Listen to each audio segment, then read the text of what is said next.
नाज़रीन आदाब। मौलाना आज़ाद national Urdu university के इस खुसूसी प्रोग्राम शाहीन उर्दू में आप तमाम लोगों का खैर मक़दम है। नाज़रीन, जैसा कि आप लोग जानते हैं कि हम इस शाहीन उर्दू प्रोग्राम में आपको हमारी होनहार तलबा व तालिबात से रूबरू कराते हैं, जिन्होंने अपनी मेहनत और मशक्क़त और लगन से अपने-अपने मैदानों में नुमायाँ कारनामा अंजाम दिया है। चुनांचे उन्हीं होनहार तलबा में से एक तलबा जिन्होंने अपनी एक अलग शनाख्त कायम की है, डॉक्टर मुज़म्मिल अहमद बाबा, जो असिस्टेंट प्रोफ़ेसर हैं इंस्टीट्यूट ऑफ पब्लिक एंटरप्राइज़ेज़, जो एक खुद मुख्तार इदारा है। वहाँ वो असिस्टेंट प्रोफ़ेसर की हैसियत से काम कर रहे हैं। आज उनका हम अपने स्टूडियो में इस्तकबाल करते हैं। बहुत-बहुत शुक्रिया आपका। आपका इस्तकबाल है। आपने हमारी यूनिवर्सिटी से एमबीए, एमफ़िल और पीएचडी की डिग्री हासिल की है। आप बहुत ही मुतहर्रिक और फ़ाल शख्सियत के मालिक हैं। आपने बेहतरीन आपका एक तालीमी रिकॉर्ड रहा है। आपको मुख्तलिफ़ अवार्ड और फ़ेलोशिप से भी नवाज़ा गया है, जिनमें खान लतीफ़ खान फाउंडेशन अवार्ड, मौलाना आज़ाद नेशनल फ़ेलोशिप अवार्ड, जिसमें यंग अलुमनाई अवार्ड ऑनर भी उसमें शामिल है, जो इनको अभी मौलाना आज़ाद सिल्वर जुबली के मौके पर इनको दिया गया था। आज वो हमारे साथ हैं। आइए जानने की कोशिश करते हैं उनकी कहानी उन्हीं की ज़ुबानी। तो मुज़म्मिल साहब, आप हमें मुख्तसरन आप इस वक़्त क्या कर रहे हैं उसके बारे में हमारे नाज़रीन को बताइए। सबसे पहले तो मैं आप सबका शुक्रगुज़ार हूँ कि आपने मुझे यहाँ पे मदऊ किया। अ, अभी इस वक़्त मैं इंस्टीट्यूट ऑफ पब्लिक एंटरप्राइज़ में बहैसियत असिस्टेंट प्रोफ़ेसर की हैसियत से काम कर रहा हूँ। हुँ, जो मेरा एरिया है वो मार्केटिंग है। मैं मार्केटिंग और मार्केटिंग रिलेटेड पेपर्स वहाँ पे पढ़ाता हूँ, जिसको हम बाज़ारकारी के नाम जी, से जानते बिल्कुल। हैं। तो मेरी टीचिंग के अलावा मैं रिसर्च में भी हूँ। मैं कुछ प्रोजेक्ट्स पे भी काम कर रहा हूँ। जी, जैसे कि हम अभी रिसेंटली एक प्रोजेक्ट पे काम कर रहे हैं, डिजिटल एग्रीकल्चर। ओके। हुँ, उसके अलावा बहुत सारी रिस्पॉन्सिबिलिटीज़ होती हैं इंस्टीट्यूट में, क्योंकि जो हुँ, जब आप किसी इदारे में जाते हो तो टीचिंग के अलावा आप रिसर्च भी करते हो, रिसर्च के अलावा आप एडमिनिस्ट्रेशन भी करते हो। हुँ, तो हुँ, मैं जो एलुमनी रिलेशंस ऑफिस हमारा है, हुँ, हुँ, बहैसियत कोऑर्डिनेटर उसका मैं ख़्याल रख रहा हूँ अभी, जी, और मैं वार्डन भी हूँ, हुँ, हुँ, और मैं हमारे एडमिशन्स डिपार्टमेंट में बहैसियत जॉइंट कोऑर्डिनेटर भी काम कर रहा हूँ। Very good. तो ये मेरी इस वक़्त की मसरूफ़ियात है। जी। तो ज़्यादातर हमारा जो वक़्त है क्लासरूम में ही गुज़रता है, हुँ, हुँ, हुँ, क्योंकि वो एक ऐसी चीज़ है जिसको हम बहुत पसंद करते हैं, बिल्कुल। और उसी जो हमारा इंटरेस्ट था उसी को याद रखते हुए, उसी को ज़हन में रखते हुए मैंने पीएचडी किया या एमफिल किया। जी। आप हमें अपना तालीमी सफ़र के बारे में बताइए कि आपने कहाँ से तालीम शुरू की और फिर मौलाना आज़ाद नेशनल उर्दू यूनिवर्सिटी में आए? मैंने तो उसका बैकग्राउंड थोड़ा हम लोगों को बताइए। जी, मैंने अपनी इब्तिदाई तालीम जो है, मेरी स्कूलिंग मेरे टाउन से हुई। मेरा टाउन जो है चरार शरीफ कहलाता है, जो कश्मीर से मैं आता हूँ। जी। तो एक तारीखी टाउन है, वहाँ पे शेख नूरुद्दीन नूरानी रहमतुल्लाह अलैह की दरगाह है। ओह! तो उन्होंने बहुत वहाँ पे दीन का काम किया था। वहाँ से मैं आता हूँ, तो वहाँ से मेरी स्कूलिंग हुई 12th तक। 12th के बाद मैंने कश्मीर यूनिवर्सिटी का रुख किया। मेरे कॉलेज का जो नाम है, जहाँ से मैंने अपनी डिग्री मुकम्मल की, अमर सिंह कॉलेज। हुँ, उसके बाद मैंने हैदराबाद का रुख किया। अच्छा। तो यहाँ पे मेरे पहले उस्ताद जो मेरे बचपन से उस्ताद रहे हैं, डॉक्टर जावेद अहमद वानी साहब, जी। जो फ़िलवक़्त डायरेक्टर की हैसियत से अपने फ़राइज़ अंजाम दे रहे हैं, हुँ, हुँ। National Institute of Fashion Technology Srinagar campus में। अच्छा, अच्छा। तो उनका बहुत बड़ा रोल रहा है मेरी शख्सियत में, मेरी ज़िंदगी में। हुँ, उन्होंने हर वक़्त, हर कदम पे मेरी रहनुमाई की, मेरी गाइडेंस की, तो उनकी वजह से मैं यहाँ पे आया। जी। तो फिर जब मैं यहाँ पे आया तो मैंने यहाँ पे अपनी एमबीए की डिग्री मुकम्मल की। एमबीए के बाद मुझे यहीं से कैंपस प्लेसमेंट मिला था, जी, जनपैक में, तो वहाँ से मैंने अपना प्रोफ़ेशनल करियर शुरू किया था। जी। तो लेकिन मेरा पहले से ये एक आइडिया था कि मुझे पीएचडी करना है, मुझे हायर हुँ, एजुकेशन में जाना है। जी, ज़ाहिर है कि जब आप हायर एजुकेशन में जाते हैं और अगर आपने एमबीए किया है, तो आप एमबीए के बच्चों को ही पढ़ाओगे कल। जी। तो मेरा ये आइडिया था कि मैं कॉर्पोरेट में जाऊँ, वहाँ पे एक आइडिया ले लूँ, एक एक्सपीरियंस, एक तजुर्बा ले लूँ कि कॉर्पोरेट में कैसे काम होता है। क्योंकि मेरा अल्टीमेट जो एम था वही था कि मैं टीचर बनूँ। टीचर एक हैं। प्रोफ़ेसर की हैसियत से किसी यूनिवर्सिटी में, किसी ऐसे इदारे में अपने फ़राइज़ अंजाम दूँ जहाँ पे मैं एमबीए के बच्चों को पढ़ा सकूँ। जी, तो इसके लिए बहुत अच्छा। ज़रूरी था कि मुझे वहाँ का माहौल पता हो, कि वहाँ पे एक बच्चे को जब वहाँ पे जाता है काम करने के लिए, उसके पास कौन-कौन सी सलाहियतें होनी चाहिए, कौन-कौन हुँ, से स्किल्स होने चाहिए। तो ताकि मैं उनकी अच्छे से रहबरी कर सकूँ, उनकी वो स्किल सेट को अच्छे से डेवलप कर सकूँ। तो बिल्कुल। ये मेरा था। तो उसके बाद मैंने 1.5 साल वहाँ पे काम किया, फिर मैंने एचएसबीसी में भी काम किया 1 साल। जी, उसके बाद जब मानो में जो हमारा डिपार्टमेंट ऑफ मैनेजमेंट है, वहाँ से जब एमफिल और पीएचडी शुरू हुआ, जी, तो फिर मैंने अपना जो जो मेरा प्लान था, उस पे काम शुरू करना किया। तो फिर मैंने उसके लिए फिर से प्रिपरेशंस की, जी। अपना एंट्रेंस क्वालीफाई किया, यहाँ पे जो वाइवा होता है, सिनॉप्सिस डिफेंड की अपनी हुँ। और फिर मेरा यहाँ पे एडमिशन हुआ। तो आपका जो एमफ़िल में जो टॉपिक था, वो किस टॉपिक पे आपने काम मैंने किया? एमफिल जो किया था, वो मैंने ये किया था कि जो सेलिब्रिटीज़ होती है, जी, जो फेमस जो होते हैं लोग, शख्सियत जो होती है, जी। उनके तायद करदा जो सोशल एड्स होते हैं, वो अच्छा, कितने अच्छा। असरदार होते हैं। बिल्कुल इंटरेस्टिंग। जैसे पल्स पोलियो के एड, हुँ। एड्स अवेयरनेस के, तो सोशल मार्केटिंग, जो ओह! प्रॉफिट फ्री मार्केटिंग, तो उसपे मेरा एमफिल है।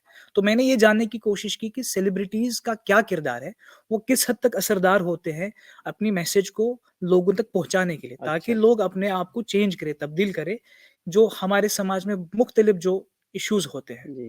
तो उसके आपने बाद डाटा जो कलेक्ट किया था, को क्वेश्चनर डेवलप वो करके? मैंने क्वेश्चनर डेवलप किया था और अच्छा, मैं अच्छा। जो मेरे उस्ताद मोहतरम जी, जी। प्रोफ़ेसर मोहम्मद अब्दुल अज़ीम साहब हैं, हुँ, उनकी रहबरी में किया।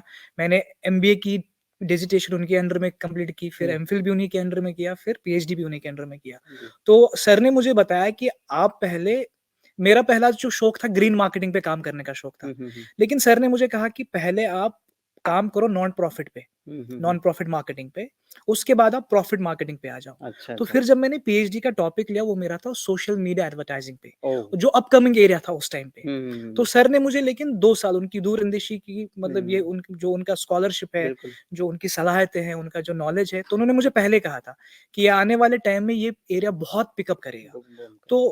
मैं उस एरिया में रहूँगा तो ये अच्छा रहेगा मेरे लिए। तो हुँ, फिर मैंने सोशल मीडिया एडवर्टाइजिंग जो होती है फेसबुक के थ्रू, यूट्यूब के थ्रू, हुँ, हुँ, हुँ, ट्विटर के थ्रू, हुँ। तो वो जानने की कोशिश की कि लोग उसको कैसे परसीव करते हैं। बिल्कुल, किन-किन चीज़ों का हम ख़्याल रख सकते हैं, हम क्या अपनी तजावीज़ दे सकते हैं इंडस्ट्री को कि आप इसको और कैसे बेहतर बना सकते हो। बिल्कुल। तो जो मेरा एरिया ऑफ स्टडी था उसमें मैंने हैदराबाद लिया था और हिंदुस्तान जो अपना हमारा मुल्क है उसके 4 जो पुराने मेट्रोज़ हैं, हुँ, वो मेरे वो स्टडी बने का बने। हिस्से थे। बहुत दिल्ली, बहुत खूब, कोलकाता, बहुत मुंबई और चेन्नई। वो तो बहुत इंटरेस्टिंग रहा होगा बे जी, यकीनन हम मैं चाहूँगा कि आप उसको पब्लिश करें और हमारे जो और तालिबात हैं, वो लोग उसको भी जी, जानने की कोशिश करें। जी। देखिए, ये इसमें चूँकि आपने उर्दू से तालीम हासिल की, तो यहाँ का जो मानू का जो तालीमी माहौल रहा, वो आपकी किरदार साज़ी में कितना मुआविन साबित रहा? मानो का रोल हुआ? वो एक लोग कहते हैं कि हक तो ये है कि हक अदा ना हुआ हुँ, हो। कुछ ऐसे कहते हैं। बहुत मैं तो कहता हूँ कि हक तो ये है कि हक कभी अदा हो ही नहीं सकता। कि मैं इस इदारे में आया, मैंने यहाँ पे अपनी जो आला तालीम है वो मुकम्मल की। यहाँ पे मुझे हर किसी अफ़राद से चाहे वो गैर तदरीसी अमला हो या जो हमारे टीचर्स हैं या जो डिफरेंट डिपार्टमेंट्स हैं जिनसे हुँ, हमारा कोई ताल्लुक नहीं था। हर किसी से हमें बहुत सपोर्ट मिला, एक गाइडेंस मिली। तो जो सफ़र था यहाँ का बहुत अच्छा था। मतलब हुँ, ये जो सफ़र जो मानो का था, ये मेरी ज़िंदगी का सबसे यादगार सफ़र रहेगा। ओह! क्योंकि आप बहुत जब हायर एजुकेशन में आते हैं, आप अपने ख्वाब सजाते हैं, हुँ, आप हुँ, ख्वाब हुँ। देखते हैं, हुँ, तो हुँ। उन ख्वाबों को पूरा करना है और उन ख्वाबों को पूरा करने के लिए काम करना पड़ता है। जी, जी, जी। वो हमने इस जगह से सीखा कि मानो ने ख्वाब आपके ख्वाबों को पर लगाए। पर लगाया और मैंने उड़ना सीखा कि ये जी। ख्वाब मेरे हैं, अब मुझे उड़ना है और ये ख्वाब ऐसे मुकम्मल किए जा सकते हैं, ऐसे इन पे काम किया जा सकता है और वो पूरी गाइडेंस हुँ, मुझे अपने असातिज़ा किराम से मिली, चाहे मेरे शोबे से हो, चाहे मेरे शोबे से ना हो। मैं आपको एक हुँ। बहुत इंटरेस्टिंग किस्सा सुनाता हूँ। हमारे उस्ताद मोहतरम डॉक्टर सैयद ख्वाजा सफ़ीउद्दीन साहब हैं, हुँ, हुँ, हुँ। तो उन्होंने एक बार मैं उनके पास मिलने गया, तो वो अपनी चेयर पे नहीं बैठे थे, दूसरे साइड से बैठे थे। तो मैं वहाँ पे खड़ा था, तो उन्होंने कहा, "मुज़म्मिल बैठिए।" हुँ, हुँ। तो मैं घबरा गया, मैंने कहा, "सर मैं आपकी चेयर पे कैसे बैठ सकता हुँ, हूँ?" हुँ, हुँ। उन्होंने कहा, "मैं आपसे कह रहा हूँ आप बैठिए।" तो मैं जब उस चेयर पे बैठा तो फिर सर ने मुझे एक कहानी सुनाई। वो कहानी मैं भी सुना नहीं सकता क्योंकि हमारे पास वक़्त की कमी है। तो उस कहानी का जो मफ़हूम था, जो सेंट्रल आइडिया था, जो जी। उनको ये मुझे मैसेज देना था, वो ये था कि एक उस्ताद थे, उन्होंने अपने शागिर्द को अपनी जगह पे बिठाया और अपनी पगड़ी उनके सर पे बिठाई और फिर वो शागिर्द उस मुल्क का बादशाह बन गया। हुँ, हुँ, हुँ, हुँ। तो उस वाक़ये से मैं बहुत इंस्पायर हुआ। ओह! तो वो हमेशा मेरे ज़हन में रहता है। हुँ, इनफैक्ट जब मैंने institute of public enterprise join भी किया तो तब अपने जो मेरे उस्ताज़ा किराम हैं, मेरे गाइड अज़ीम साहब, डॉक्टर ज़ियाउल हक साहब, हुँ, हुँ। प्रोफ़ेसर बदियुद्दीन अहमद हुँ, साहब, हुँ, हुँ। सफ़ीउद्दीन साहब, तो इन्होंने हमेशा मेरी रहनुमाई की, किस तरह से आपको क्लास डिलीवरी करनी है, हुँ, हुँ। किस तरह से आपको प्रिपरेशन करना है। मतलब जो मेरा तालीमी सफ़र मुकम्मल हो चुका था, उसके बाद भी मेरे ये लोग आपको उस्तादिज़ा मेरी वो रहनुमाई करते रहे। रहनुमाई कर रहे हैं, अभी भी कर रहे हैं, जी, कि जी। किस तरह से आप पब्लिश कर सकते हो पेपर, प्रोजेक्ट को किस तरह से आप सिनॉप्सिस लिखना है, उसको कैसे प्रेज़ेंट करना है। जी। तो ये आपने बहुत सारे मैंने देखा चूँकि तालीम की बात चल रही तो इसी सिलसिले में एक क्वेश्चन आपसे पूछता हूँ कि आपने बहुत सारे मज़ामीन लिखे हैं, जी। अनगिनत मज़ामीन हैं दर्जनों मज़ामीन हैं। उन मज़ामीन का के जो टॉपिक्स हैं वो क्या हैं और क्या रिसर्च किन-किन जर्नलों में शाये हुए हैं? मैंने अपना जो मेरा पीएचडी का काम है या मेरा एमफिल का काम है, तो मैंने सोचा कि मैं एक 2 एरिया पकड़ लेता हूँ कि जहाँ पे मैं अपनी शिनाख्त बना सकता हूँ। तो हुँ, हुँ। अब सोशल मीडिया अब का दौर है, हुँ, हुँ, हुँ। डिजिटल मार्केटिंग का दौर है, तो ये अपकमिंग एरिया है और बूम पे है हुँ, और ये ऐसा एरिया है कि जो कभी खत्म होगा नहीं, इसमें और इज़ाफ़ा होगा, नई टेक्निक्स आएगी। हुँ, तो हुँ। मैं एज़ अ रिसर्चर यही देखने की कोशिश करता हूँ कि क्या नए-नए रुझानात हैं, हुँ, क्या हुँ। नई-नई स्ट्रैटेजीज़ एक बाज़ार का इस्तेमाल कर सकता हुँ, है, हुँ, हुँ। किस तरह से हम ग्राहक जो होते हैं, जो कस्टमर्स होते हैं, हुँ, हुँ। उनको किस तरह से बेहतर अंदाज़ में हम कैटर कर सकते हैं in terms of products, in terms of information. तो ये मेरा एरिया है कि हुँ। सोशल मीडिया किस तरह से जैसे सोशल मीडिया किस तरह से यूज़ किया जा सकता है हुँ, हुँ, हुँ। माइनॉरिटी एम्पावरमेंट के लिए। एम्पावरमेंट में जी, जैसे आपका एक मज़मून भी है उस पर। उसमें मेरा मज़मून भी है, तो उसमें जी। हमने ये आर्ग्यू किया था कि बहुत सारे चैनल्स होते हैं, जैसे यूट्यूब पे भी चैनल्स हैं बहुत सारे या हुँ। फ़ेसबुक के बहुत सारी कम्युनिटीज़ होती है, जहाँ पे इन्फॉर्मेशन होता है, जी, कि जी। जो एक इंसान को शायद नहीं मिलता, अगर इन्फॉर्मेशन फ्लो इतना नहीं होता। हुँ। तो इससे रसाई बहुत आसान होगी सोशल मीडिया से। हुँ। तो वो आपने आपका वो तो आपने बहुत अच्छा बहुत जी, खूब। मैं दुआ करता हूँ, ख़्वाहिश करता हूँ कि ऐसे आप मुतहरिक रहें, ऐसे आर्टिकल मज़ामीन बहुत-बहुत शाये शुक्रिया। करते रहें। एक चीज़ जो हमारे नाज़रीन बहुत अच्छे से जानना चाहेंगे, मैं आपसे ख़्वाहिश करता हूँ कि आपका तालीमी सफ़र चूँकि मौलाना आज़ाद से आपने किया, आपने सारी तालीम उर्दू में हासिल की, वो भी जी, मैनेजमेंट की और जी। सोशल मीडिया की, इस तरह की। तो आपको उर्दू में तालीम हासिल करने में कभी कोई दुश्वारी हुई? मुझे कभी दुश्वारी नहीं हुई। एक्चुअली ये मेरा एक प्लस पॉइंट बन गया कि मैंने अपनी आला तालीम उर्दू में हासिल की। जी। क्योंकि मैं जिस रियासत से आता हूँ, वहाँ पे उर्दू को सरकारी ज़ुबान का दर्जा हासिल है। जी, जी। तो वहाँ पे जम्मू-कश्मीर में। जम्मू-कश्मीर से मैं जी, आता हूँ, तो मेरी मादरी ज़ुबान तो अगर देखा जाए कश्मीरी है। जी, लेकिन उर्दू हमारी ठीक-ठाक होती है क्योंकि हम जी। 10th तक एक उर्दू का पेपर पढ़ते हैं। जी, जी, जी। तो मुझे कोई दुश्वारी नहीं हुई। इनफैक्ट मुझे ऐसा था कि ये मेरा प्लस पॉइंट है। बहुत क्योंकि मैं अंग्रेज़ी के साथ-साथ और एक लैंग्वेज जानता हूँ और हुँ, उसमें तालीम हासिल कर रहा हूँ। क्योंकि आपके बेसिक जो फाउंडेशन कांसेप्ट्स होते हैं बहुत क्लियर हो जाते हैं। जी, जब आप उस ज़बान से वो हासिल करते हो जो आपकी अगर मादरी ज़ुबान नहीं है लेकिन उसके साथ आप बहुत कंफर्टेबल होते हैं। बिल्कुल। तो वो एक चीज़ और अगर हम अभी हाज़िर की बात करते हैं, प्रेज़ेंट की बात करते हैं, अभी हम national education policy, new education policy की बात करते हैं, वहाँ पे इस बात पे ज़ोर दिया गया है बिल्कुल, कि बिल्कुल। मादरी मादरी ज़बान ज़ुबान में की। एजुकेशन इम्पार्ट करनी चाहिए। तो हमें तो इस बात पे फ़ख्र होना चाहिए एज़ अ जी, स्टूडेंट ऑफ दिस यूनिवर्सिटी कि जो अब हम लोग कर रहे हैं मुल्क हुँ, में, वो तो हमारी यूनिवर्सिटी बहुत पहले से कर 25 रहे साल हैं। पहले करने जी, जी, जी। शुरू किया है। ये तो आपका तालीमी सफ़र में कोई दुश्वारी नहीं हुई। कभी आपको लगा आपको प्रोफ़ेशनल लाइफ़ में ये उर्दू ज़ुबान से पढ़ने की वज़ह से कभी आपको दुश्वारी हुई है? उर्दू कभी श कुछ लगा आपको ऐसा? उर्दू ज़बान ने तो हमें एक्स्ट्रा एक एडवांटेज दिया क्योंकि जी। उर्दू ज़बान की सबसे खूबी है शायरी। हुँ, शायरी तो मतलब हर किसी को प्यारी होती है हुँ। और ज़्यादातर शायरी तो उर्दू में होती है। अगर आप हमारी बॉलीवुड इंडस्ट्री भी देखोगे तो वहाँ पे भी तो प्योर हिंदी यूज़ नहीं होती, बस उर्दू मतलब एक जी, हिंदुस्तानी जी, जी। लैंग्वेज यूज़ होती है। तो मुझे कहीं मसले इस कोई कोई कभी मसला दरपेश नहीं आया। इनफैक्ट मुझे ये एक स्ट्रेंथ मेरी बनी। जी, क्योंकि मैं लोगों को शायरी भी सुनाता हूँ कभी-कभी, वाह! कभी-कभी मैं थोड़ा बहुत लिख भी लेता हूँ। हुँ, हुँ। तो ये एक एडेड एडवांटेज है मेरे लिए। हुँ, ये हुँ, हुँ। मेरे लिए एक उर्दू मेरे लिए कुछ ऐसा एहसास कमतरी नहीं है। हुँ, हुँ। मैं बहुत फ़ख्र करता हूँ इस पे कि मैं उर्दू ज़बान को जानता हूँ, क्योंकि बिल्कुल। इसकी वजह से मैंने बहुत सारे उलूम जाने। आप वाह! देखो कि जापान है, चाइना है या ईस्ट-वेस्ट, हुँ, इसमें आप देखिए जो बड़े-बड़े फिलॉसफर हुए हैं, जी। उन उनकी जो लिखाई है, जो उन्होंने मज़ामिन लिखे हैं, वो सब उनकी मादरी उनकी ज़ुबान में है मादरी ज़ुबान और में। फिर हम उनको ट्रांसलेट करके पढ़ते हैं। जी, जी, जी। तो ये तो मतलब ऐसा कुछ है ही नहीं कि मुझे कहीं दुश्वारी हुई। बिल्कुल, इनफैक्ट ये मेरा एक असासा है, बिल्कुल। जिसको मैंने बहुत खूब, बहुत अच्छे से इस्तेमाल किया है। बहुत अच्छा। मानूँ मैं आपने आप यहाँ का जो एक्स्ट्रा करिकुलम एक्टिविटीज़ है, आपकी पर्सनैलिटी में क्या रोल रहा उनका उन यहाँ पे एक्टिविटीज़ का? सबसे अच्छी बात ये है कि यहाँ पे बहुत सारी एक्टिविटीज़ होती हैं, बहुत सारे ड्रामा क्लब है यहाँ पे हुँ, या कल्चरल इवेंट्स होते हैं, ख़ासकर जब आज़ाद डे सेलिब्रेशन होता है। जी, तो उसपे जो कल्चरल प्रोग्राम्स होते थे, तो उसमें हम हिस्सा लेते थे। तो जी। पहली बार मैंने यहाँ पे स्टेज पे गाना गाया, ओह! सारे अपने दोस्तों के सामने, पूरी यूनिवर्सिटी के सामने, और हुँ, हुँ। जहाँ तक मुझे याद है आप भी उस तकरीब का हिस्से हाँ, थे, मैं था उसमें। वो सब थे उसमें।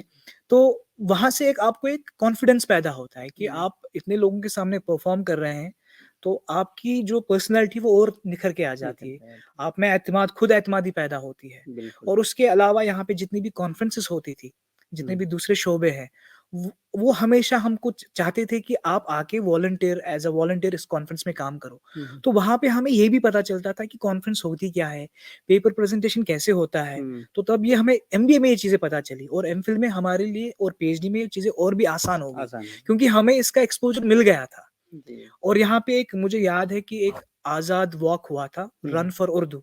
हुँ, तो मैंने उसकी कमेंट्री की थी, मैंने उसको कवर किया था, लोग हुँ, दौड़ रहे थे और मैं गाड़ी में उसको कमेंट्री कर कमेंट रहा था, किया और था। वो भी अंग्रेज़ी ज़ुबान में। तो मेरी जी। अंग्रेज़ी ठीक-ठाक थी, ऐसा भी नहीं कि बहुत, मैंने क्लेम नहीं कर सकता कि, कोई हुँ, क्लेम नहीं कर सकता कि हमारी लैंग्वेज जो है या हमारी ज़बान बहुत आला है, लेकिन ठीक-ठाक तो मैंने उसको कवर भी किया है। Good, good. तो ये चीज़ें मेरी बहुत खूब। पर्सनैलिटी में बहुत आगे, जहाँ पे अब जिस मुकाम में अभी मैं हूँ, तो वहाँ पे बहुत मदद मिला मुझे मदद इससे, मिला। बहुत ज़्यादा, कि I can not express in words. I mean, मैंने जो शुरुआत में आपसे जी, कहा जी। कि हक हम अदा कर ही नहीं सकते। वो तो हुँ, कुछ ऐसी चीज़ होती है कि मतलब ये हमारे साथ लाइफ़ लॉन्ग रहता है, ये जी। चीज़। लास्ट में आखिर में आप हमारे अपने साथियों को आपके बाद जो लोग भी यहाँ पे यूनिवर्सिटी में तालीम हासिल करें, उनके लिए क्या मशवरा देना चाहेंगे कि आपकी तरह वो भी खुशगवार ज़िंदगी गुज़ार सकें? सबसे पहली चीज़ जो होती है कामयाब होने के लिए, खुद एतमादी। जी, आप पहले अपने आप पे एतमाद रखिए कि मैं ये कर सकता हूँ। जी। खाली मैं कर सकता हूँ वो सब नहीं, लेकिन मैं कर सकता हूँ, पहले वो बहुत ज़रूरी है हुँ, कि आप में कॉन्फिडेंस हो, क्योंकि जब आप फैसला लेते हैं आला तालीम का, फिर उस इदारे से जहाँ पे वो उर्दू में इम्पार्ट की जाती है, तो ये बहुत अहम फैसला होता हुँ, है। हुँ। सबसे पहले आप खुद एतमाद बनें, आप इस बात पे भरोसा रखें कि आप कर सकते हो। हुँ, हुँ। फिर ज़िंदगी में आपको बहुत सारी चीज़ें करनी है। जब आप स्टूडेंट आते हैं यहाँ पे, जब मैं एमबीए में आया था, तो मेरा पहला फ़ोकस था कि मुझे इंटर्नशिप करनी है कहीं से। हुँ, हुँ, हुँ। उसके बाद मेरा फ़ोकस जॉब पे था। हुँ, जब हुँ। जॉब के बाद फिर जब मैं रिसर्च में वापस आया, तो मेरा उस पे फ़ोकस था। तो ज़िंदगी में आपको एक लिस्ट बनानी पड़ेगी, एक हुँ। फ़हरिस्त, कि जी, अभी क्या ज़रूरी है, उस पे काम करना चाहिए। जी, जी। ज़िंदगी में हर कोई चीज़ इम्पोर्टेंट होती है, हर कोई चीज़ ज़रूरी होती है, लेकिन वो किसी एक वक़्त पे ज़रूरी होती है। तो हुँ, अभी जो हमारे तलबा यहाँ पे है ज़ेर तैलीम है, अभी उनका फ़ोकस अपनी पढ़ाई पे हो। बिल्कुल। कौन-कौन से नए रुझानात हैं, कौन-कौन सी नई टेक्नीक्स है, क्या-क्या स्किल मेरे पास होना चाहिए, उस पे काम करना है। कौन-कौन सी नई टेक्नोलॉजी आई है, कौन-कौन से नए जो स्ट्रैटेजीज़ लोग यूज़ करते हुँ, हैं, हुँ। या जो अगर मैं रिसर्च की बात करूँ, पेपर अब कैसे लिखते हैं, कौन से नए एनालिसिस है, तो वो बिल्कुल, बच्चों को सीखना पड़ेगा। तो बिल्कुल। उस पे फ़ोकस करना है हमें, और उसके साथ-साथ अगर किसी बच्चे को लगता है कि उसकी अंग्रेज़ी ज़बान उतनी अच्छी नहीं है, हुँ, क्योंकि ये मार्केट की लैंग्वेज है, जी, तो आप उस पे काम करिए। जी। और लैंग्वेज को सीखना कोई बड़ी बात है ही नहीं, बिल्कुल नहीं, और अंग्रेज़ी ज़बान तो सीखना बहुत आसान है in comparison with Urdu. Urdu अगर आप उर्दू के साथ कंपैरिज़न करोगे, तो अंग्रेज़ी बहुत आसान ज़बान है जी, उर्दू से। तो ये चीज़ों पे काम करना पड़ेगा। जी, बहुत बहुत खूब ये आपने नाज़रीन, ये थे डॉक्टर मुज़म्मिल अहमद बाबा, असिस्टेंट प्रोफ़ेसर जो इंस्टीट्यूट ऑफ पब्लिक एंटरप्राइज़ेज़ में काम कर रहे हैं। इन्होंने आपके सामने बहुत ही डिटेल के साथ, बहुत ही तफ़सीली और बहुत ही मानाख़ेज़ बातें आपके सामने रखी, जो एक अलुमनाई की हैसियत से रखना चाहिए था। उन्होंने मानू के सिलसिले में बहुत तालीमी कलिमात भी कहे और मानू की फ़िज़ा, मानू की तालीमी फ़िज़ा, मानू की गैर अज़ निसाबी तालीमी फ़िज़ा, तमाम चीज़ों पर बख़ूबी रोशनी डाली।